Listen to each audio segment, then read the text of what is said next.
jërë ngeen jëf may sant journaliste yi nga xam ne ñëw nañ tey fekke jotaay bi lii ñuy def nag ci santaane président de la république lañ ko defee ci ndigalam comme ni ngeen ko xamee président de la république dafa naal agenda 2050 agenda boobu ñëw ak plan quinquennal boo xam ne tey moom la ñu war a jëmmal ci mandat bi ne suñu kanam waaye ñun doxalin bi nu bëgg yemul rek ci secteur bu ne mooy maanaam ministère bu ne na nga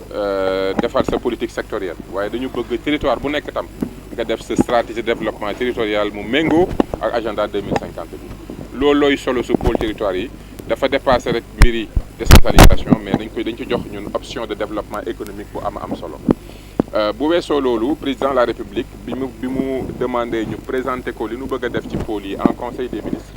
moom ci boppam dafa jiite concertation bi ñu doon def ci Sine Saloum dajale maire yëpp ñu présenté leen ko ñu waxtaan tey démb maa ngi woon Louga ci ginnaaw loolu nag la ma sant ma def tuuru 7 pôles yi des yëpp présenté leen waxtaan recueillir seen avis démb ñu ngi woon Louga tey ñu ngi Thiès ñuy sant yàlla bu baax parce que ñetti concertation yi ñu amagum yëpp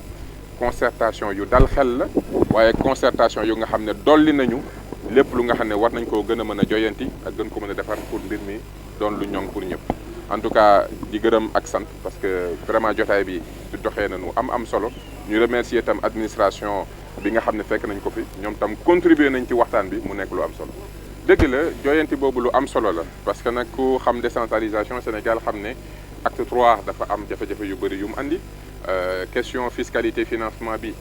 liggéeyuñ ci mel ni département tey amul fiscalité donc jafe-jafe yu mel noonu tey bokk na ci li nga xam ne war nañ koo joyanti pôle territoire ku ko dégg aussi xam ne lu nar a andi koom la ci pôle bi ndax pôle bu def sa stratégie définir say grands projets dina am budget satellite bu nga xam ne daañu la ko jagleel pour nga mën a exécuter say projet bu weesoo loolu am na lël boo xam ne Thiès gii lañ ko amee waxtaanee ban financement la décentralisation Sénégal wala am waxtaan nañ ko ba tënk ko dinañ def atelier de partage validé ko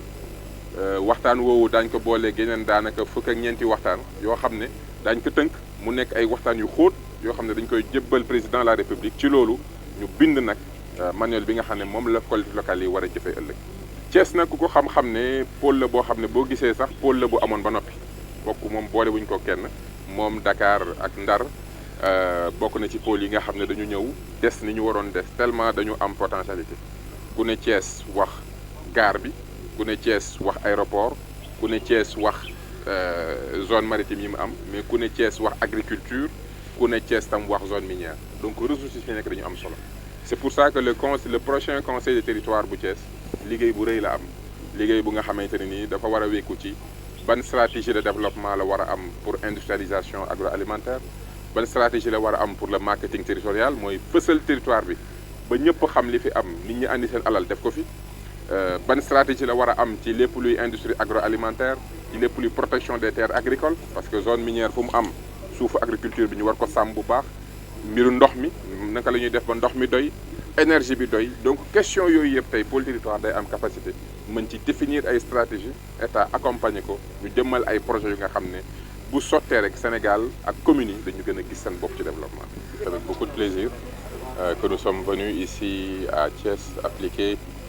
une des orientations du président de la République. Comme vous le savez, dans l'agenda 2050, nous avons fait l'option,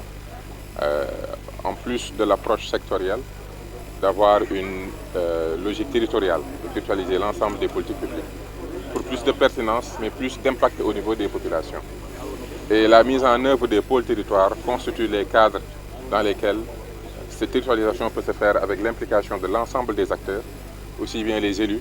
les acteurs du secteur privé et la société civile. Le président de la République, après validation de la présentation en Conseil des ministres et après une consultation qu'il a lui-même dirigée au niveau du pôle Sine Saloum, nous a instruit de faire le tour du Sénégal pour présenter cette approche à l'ensemble des acteurs. Hier, nous étions à Louga, aujourd'hui à Thiès, et je rends grâce à Dieu parce que nous avons retrouvé ici, comme un peu partout d'ailleurs, des acteurs de la décentralisation qui ne sont intéressés que par une seule chose, le développement de ce pays. Ils ont compris que l'approche des pôles territoires, c'est une approche orientée vers le développement économique,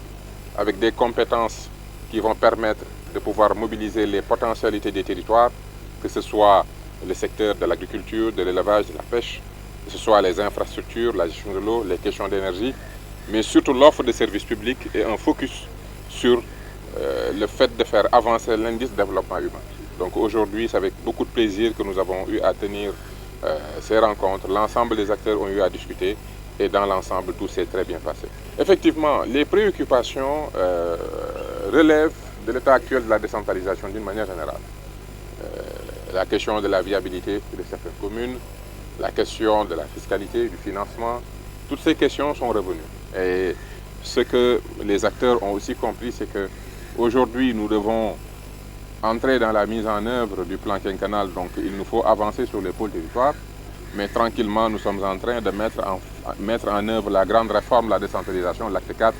à travers des rencontres mensuelles dédiées sur des thématiques techniques qui vont nous permettre d'avoir une réforme en profondeur et d'avoir un cadre de gouvernance des collectivités territoriales en bonne et due forme. Maintenant, le pôle concernant Thiès, c'est un pôle d'une importance capitale, une capacité de mobilisation des ressources, zones aéroportuaires, zones maritimes, zones minières, activités agricoles, tout y est. Et c'est pour ça qu'aujourd'hui, c'est important pour les élus de comprendre le rôle qu'ils vont devoir jouer, le fait que ça va revenir maintenant au pôle territoire de Thiès, de développer une stratégie de développement territorial orientée sur les secteurs clés. Quelle stratégie pour une bonne croissance du secteur minier? Quelle stratégie pour l'industrialisation, par exemple, du manioc, qu'on l'on produit énormément, mais qu'on n'industrialise pas pour le moment? Quelle stratégie pour attirer les investissements directs au niveau du pôle? Quelle stratégie pour le marketing territorial? Toutes ces stratégies-là vont permettre à ce pôle de pouvoir jouer son rôle dans la contribution du taux de croissance, dans la lutte contre la pauvreté, dans la génération d'emplois et aussi dans l'industrialisation du pays. Voilà autant d'enjeux sur lesquels nous avons eu à discuter aujourd'hui et je pense qu'aujourd'hui, les acteurs ont compris le rôle hyper important qu'ils vont devoir jouer dans la mise en œuvre de l'agenda 2050 depuis le pôle territoire de Thiès.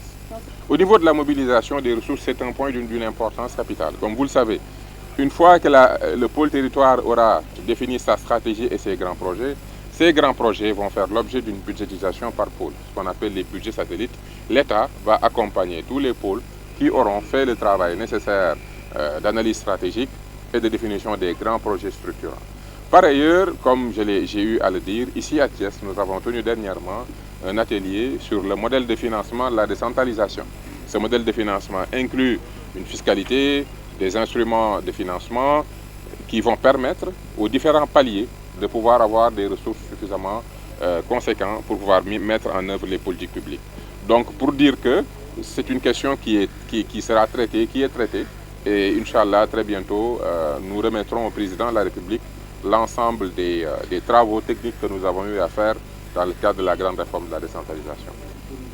En fait, le Sénégal ne manque pas de ressources humaines, des jeunes compétents formés qui ont des masters, de l'expérience, il y en a partout, et même dans la diaspora. La question c'est quel organigramme avons-nous, quels sont les profils que nous devons avoir, est-ce qu'on les recrute? Et c'est ça la question. Et comme je le disais aussi, avec le centre de formation